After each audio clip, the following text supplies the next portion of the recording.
Hello friend. तो जैसे कि हमने पिछले वीडियो में बात की थी हड़प्पा सभ्यता के बारे में, और वहाँ पर हमने पूरी तरीके से कंसेप्चुअल अवधारणात्मक बात की थी। अब इस वीडियो में जैसा कि मैंने कहा था कि नेक्स्ट पार्ट में हम लोग बात करेंगे, पूरी तरीके से तथ्यात्मक बात करेंगे, फैक्चुअल बातें करेंगे, जहाँ पर हम पुरातत्वविदों के बारे में, सन के बारे में और जितनी महत्वपूर्ण घटनाएं हैं उनको स्टैटिक तरीके से एकदम हम जानेंगे। तो आइए शुरू करते हैं। हड़प्पा सभ्यता को इस तरीके से हमने समझाने की कोशिश की है, बहुत ही सिंपल तरीके से, ताकि आप नोट भी कर सकें, अपना नोट्स भी बना सकें, ठीक है। लेकिन इन चीज़ों को आपको समझ लेना भी जरूरी है। काल निर्धारण की बात करते हैं तो पहले तो काल निर्धारण इसका कैसे किया जाता था, 1920 के दशक की बात हम कर रहे हैं। मेसोपोटामिया में दो जगहें थी, उर और विश। वहां पर प्राप्त जो मुहरें थी या मुद्राएं थी, उन मुद्राओं के आधार पर सर्वप्रथम हड़प्पा काल के निर्धारण की कोशिश की गई। उसी आधार पर इसका काल निर्धारण किया गया। हालांकि जब आगे और खोजें हुई तब फिर अलग अलग जो वैज्ञानिक थे, अलग अलग जो पुरातत्वविद थे, उन्होंने अपने अपने हिसाब से हड़प्पा सभ्यता का काल निर्धारण किया हुआ है। हम बात करेंगे सभी की, और ये भी बात करेंगे कि वर्तमान में कौन सा समय, कौन सी समयावधि सबसे मान्य है, सर्वमान्य है, ठीक है। हम पहले बात करते हैं जॉन मार्शल की। जॉन मार्शल ने इस हड़प्पा सभ्यता का समय बताया 3250 से लेकर के 2750 ईसा पूर्व तक।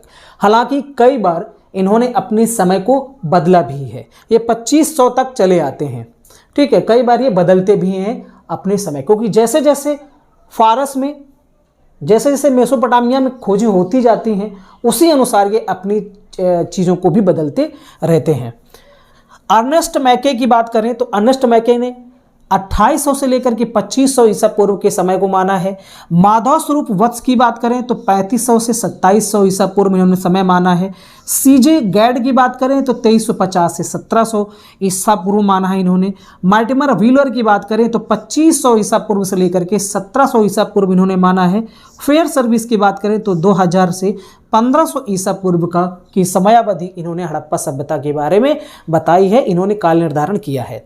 लेकिन रेडियो कार्बन पद्धति जो आई तो इसने बताया, C14 के अनुसार इसने बताया कि इसका जो टाइम पीरियड है वो 2300 से 1750 ईसा पूर्व है, और बहुत समय तक जो है हड़प्पा सभ्यता का ये जो समयावधि है यही माना जाता रहा है। हालांकि आज भी कई बार यही बुक्स में मिल जाता है, लेकिन पिछले कुछ समय से हम ये देख रहे हैं कि NCERT ने इस समय को अपनी बुक्स में, नई बुक्स में 2600 से 1900 ईसा पूर्व बताया हुआ है।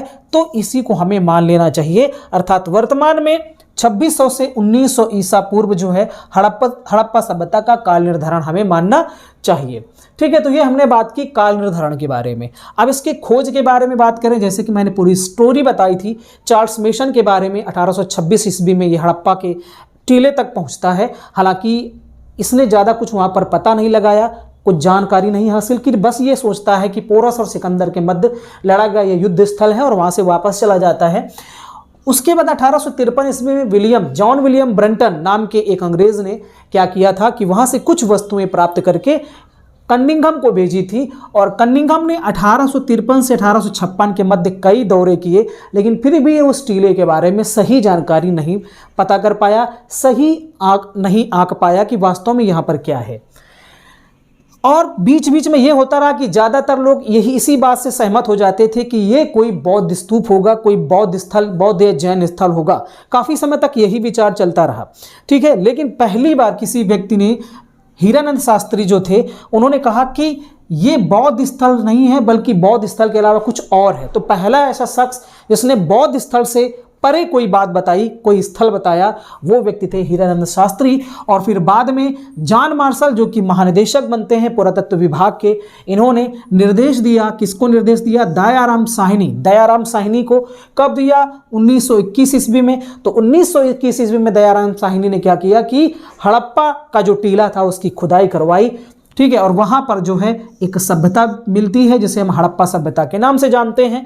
1922 ईस्वी में राखाल दास बनर्जी, आर.डी. बनर्जी ने इन्हीं जॉन मार्शल के निर्देशन पर खुदाई की मोहनजोदड़ो में, और मोहनजोदड़ो से भी एक सभ्यता मिलती है। और इन दोनों नगरों में जो खास चीज़ें थी वो ये थी कि दोनों जगह जो वस्तुएं मिलती हैं वो एक जैसी वस्तुएं मिलती हैं। तो ये मान लिया जाता है कि कहीं ना कहीं ये दोनों जो नगर हैं एक दूसरे से जुड़े हुए हैं और किसी एक ही सभ्यता से रिलेटेड है। ठीक है। पुरातत्व विभाग की स्थापना का श्रेय अगर दिया जाए तो लॉर्ड कर्जन इस समय जो है गवर्नर जनरल थे, उन्होंने जो है इस पुरातत्व विभाग की स्थापना की थी।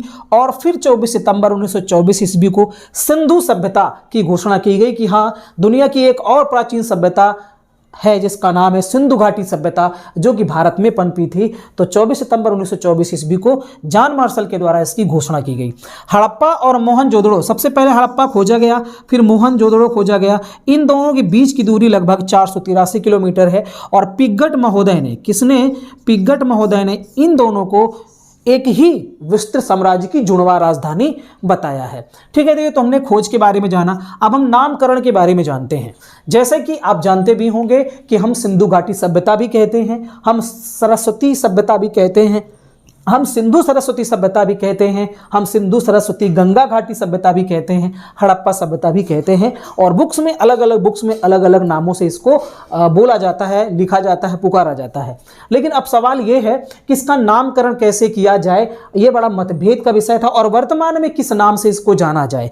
तो जब शुरुआत में खोजें हुई तो सबसे पहले हड़प्पा नामक स्थल खोजा गया, हड़प्पा के बाद फिर मोहनजोदड़ो खोजा गया। फिर उसके बाद क्या होता है कि सरस्वती नदी जो लुप्त नदी है उसके बीच का जो एरिया था वहाँ पर बहुत सारे स्थल खोजे गए इस सभ्यता से जुड़े हुए।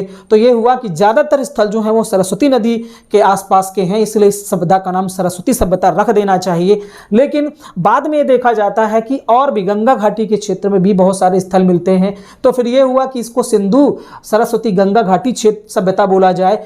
तो इस तरीके से और हम देखते हैं कि अब यहाँ गंगा घाटी नहीं बल्कि साउथ में जाएंगे तो महाराष्ट्र का जो दैमाबाद है वहाँ पर इसके स्थल मिलते हैं। आंध्र प्रदेश, कर्नाटक, तमिलनाडु तक इसके जो हैं अवशेष मिलना शुरू हो जाते हैं। तो ऐसे में ये होता है कि फिर अब इसका नाम क्या रखा जाए। तो फिर यही होता है कि जो पहला स्थल खोजा गया था हड़प्पा, उसी के नाम पर हम पूरी सभ्यता का नाम रख देते हैं। तो इस आधार पर अगर वर्तमान में देखा जाए तो इस सभ्यता का नाम हड़प्पा सभ्यता कहना ज़्यादा उचित होगा। ठीक है। आगे इसके विस्तार की बात करें तो इसके विस्तार के बारे में जैसे उत्तर की तरफ देखें तो मांडा, जम्मू कश्मीर, चिनाब नदी के तट तक। इसके बाद अगर हम पश्चिम की तरफ जाएं तो सूतकांगे डोर जो कि बलूचिस्तान में है, ये दास्क नदी के किनारे है।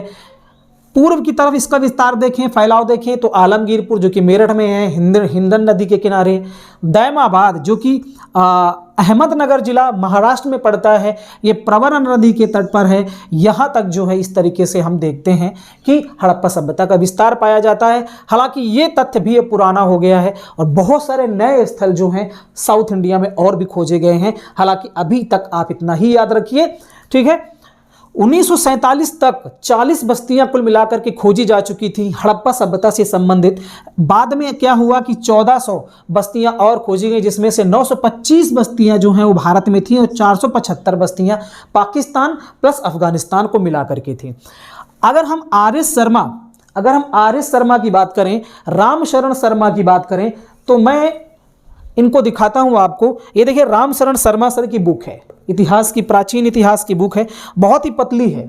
ठीक है। अगर आप सिविल सेवा की तैयारी करना चाहते हैं और बहुत ही अवधारणात्मक तरीके से इतिहास को पढ़ना चाहते हैं तो रामशरण शर्मा सर की ये प्रारंभिक भारत के इतिहास की बुक्स आप पढ़िए। और मैं तो इसी से पढ़ता हूँ। ठीक है। तो आप इसको पढ़ सकते हैं एक बार। तो ये वही रामशरण शर्मा सर हैं जिन्होंने 2800 बस्तियों की बात कही हुई है। अगर हम हड़प्पा सभ्यता की बात करें तो इसका आकार कैसा है, त्रिभुजाकार है। क्षेत्रफल जो है वो कितना है माना जाता है 12,50,000 वर्ग किलोमीटर। लेकिन अगर हम आर एस शर्मा सर की बात करें तो वो क्या बताते हैं कि 12,99,600 वर्ग किलोमीटर जो है वो हड़प्पा सभ्यता का क्षेत्रफल है। अब सवाल ये उठता है कि इसके निर्माता कौन है। इसके निर्माता कौन है, आखिरकार हड़प्पा सभ्यता का निर्माण किसने किया? तो कई सारे लोग हैं जो ये मानते हैं कि आर्यों ने किया, जैसे लक्ष्मण स्वरूप की बात करें, रामचंद्र की बात करें, बीबी लाल की बात करें, ठीक है, ब्रजवासी लाल। तो ये तीन जो लोग हैं ये मानते हैं कि ये आर्यन थे, ये आर्य थे, ठीक है। अब कुछ लोग ऐसे हैं जो ये मानते हैं कि सुमेरिया से आए हुए थे, सुमेरिया से आए, चारे की तलाश में घूमते हुए आए और उपजाऊ भूमि और चारे की तलाश में आए और यहाँ पर बस गए सिंधु नदी के किनारे। ये कथन किसका है? ये गार्डन चाइल्ड कहते हैं। कुछ लोग ये भी मानते हैं कि जैसे मातृ देवी की पूजा करते थे ये लोग, सिंधु घाटी सभ्यता के लोग, ये लिंग की पूजा, लिंग जैसी आकृति की भी पूजा करते थे, ठीक है। तो इस तरीके से जो द्रविड़ लोग हैं वो ज़्यादातर शैव धर्म को मानने वाले होते हैं। तो ये माना गया कि ये द्रविड़ लोगों ने सभ्यता को विकसित किया। तो ये मानना है राखाल दास बनर्जी का, आर डी बनर्जी का। कुछ अगर हम मार्टिमर व्हीलर की बात करें तो ये मानते हैं कि ऋग्वेद में जिनको शूद्र कहा गया है, ऋग्वेद में जिनको शूद्र कहा गया है, और दास और दस्यु जिनको बताया गया है, और आपने दशराग युद्ध भी सुना होगा। तो आर्यों ने क्या किया था कि दास और दस्युओं को क्या किया था कि इनको शूद्र बना दिया, इनको अपने नियंत्रण में ले लिया, ठीक है, और सामाजिक व्यवस्था से इनको बाहर कर दिया। यही वो लोग थे, मूल लोग, जिन्होंने सिंधु घाटी सभ्यता को विकसित किया था, उसकी उत्पत्ति की थी। ऐसा मार्टिमर व्हीलर के द्वारा कहा जाता है कि दास दस्युओं के द्वारा बनाई गई थी। ये इसके निर्माता, मूल निर्माता थे। आर्य आकर के इन लोगों को क्या करते हैं, अपना गुलाम बना लेते हैं, अपना दास बना लेते हैं, ठीक है। तो इस आधार पर बोला गया। आगे अगर बात करें मिश्रित प्रजाति के आधार पर, तो हाँ, जितने भी अलग अलग जो कंकाल मिले हुए हैं उन अलग अलग कंकालों में कुछ अलग अलग प्रजातियों के साक्ष्य देखने को मिलते हैं। जैसे प्रोटो ऑस्ट्रेलाइड प्रजाति के भी साक्ष्य मिले हुए हैं, तो इसका मतलब इनका संबंध हम ऑस्ट्रेलियन प्रजाति से भी लगा सकते हैं। भूमध्य सागरीय जो कि सब सर्वमान्य है, भूमध्य सागरीय जो प्रजाति है वो हल्की सांवली है, ठीक है, चेहरा थोड़ा सा साउथ इंडियन जैसे भारतीय होते हैं उस तरीके का है। तो ये माना जाता है कि भूमध्य सागरीय जो सर्वमान्य यही है कि भूमध्य सागरीय प्रजाति जो है वो है। अल्पाइन जो पहाड़ी क्षेत्रों के हैं। मंगोलाइड जिनकी नाक थोड़ा सा चपटी, आंखें थोड़ा सा धसी हुई, माथा निकला हुआ, आंखें छोटी छोटी, ठीक है, जैसे आप नेपाली लोगों को देखते हैं उस तरीके का कुछ। तो यहाँ पर ये सारी चीज़ें मिक्स मिलती हैं। अगर हम भारत की बात करें तो एकदम कन्फर्म ये कह लेना कि यहाँ पर एक ही प्रजाति जो है वो यहाँ पर है, तो ऐसा बिल्कुल कहना सही नहीं होगा, ठीक है। तो इस तरीके से हम देखते हैं कि मोहनजोदड़ो में जितने भी कंकाल पाए गए उनमें इस तरीके की मिश्रित प्रजाति के जो है नर कंकाल हमें देखने को मिलते हैं।